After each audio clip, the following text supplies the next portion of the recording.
লাতিন আমেরিকার রাজনৈতিক অঙ্গন আবারও উত্তপ্ত হয়ে উঠেছে।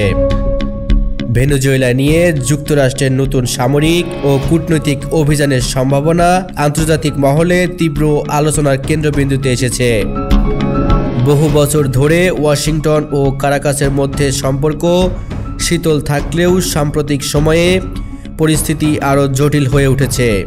যুক্তরাষ্ট্রের পদক্ষেপগুলো ইঙ্গিত দিচ্ছে এটি কেবল রাজনৈতিক চাপ নয়, বরং সম্ভাব্য বড় ধরনের অভিযান বা অপারেশনের প্রস্তুতি। মার্কিন মিডিয়া ও বিশ্লেষকরা জানাচ্ছেন, যুক্তরাষ্ট্র সম্প্রতি ক্যারিবীয় সাগর ও ভেনেজুয়েলার সমুদ্র সীমায় নৌবাহিনীর উপস্থিতি বাড়িয়েছে। যুদ্ধজাহাজ, নজরদারি বিমান এবং গোয়েন্দা ফ্লাইট নিয়মিত টহল দিচ্ছে। বিশেষজ্ঞদের মতে ওয়াশিংটনের এই পদক্ষেপ শুধু চাপ সৃষ্টি নয়, এটি মূলত ভেনেজুয়েলার অভ্যন্তরীণ রাজনৈতিক পরিস্থিতি পর্যবেক্ষণ ও প্রয়োজনে দ্রুত সামরিক হস্তক্ষেপের প্রস্তুতি। ভেনেজুয়েলার অভ্যন্তরীণ পরিস্থিতিও ক্রমেই অনিশ্চিত হয়ে উঠছে।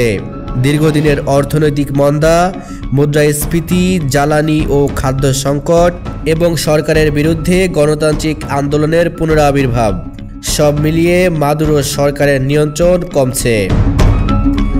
বিশ্লেষকরা বলছেন, যুক্তরাষ্ট্র মনে করছে এই অবস্থায় চাপ প্রয়োগ করলে সরকার দুর্বল হবে এবং অঞ্চল জুড়ে যুক্তরাষ্ট্রের কূটনৈতিক প্রভাব বৃদ্ধি পাবে।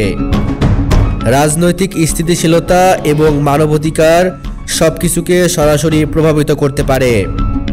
বিশ্ব এখন চোখ বুলিয়ে দেখছে ওয়াশিংটন কি বাস্তবে অভিযান চালাবে, নাকি এটি কেবল রাজনৈতিক সংকেত হিসেবেই সীমাবদ্ধ থাকবে। যে কোনো সিদ্ধান্তই লাতিন আমেরিকার ভবিষ্যৎ পরিস্থিতি এবং আন্তর্জাতিক কূটনীতির গতিপথে দীর্ঘমেয়াদী প্রভাব ফেলতে পারে।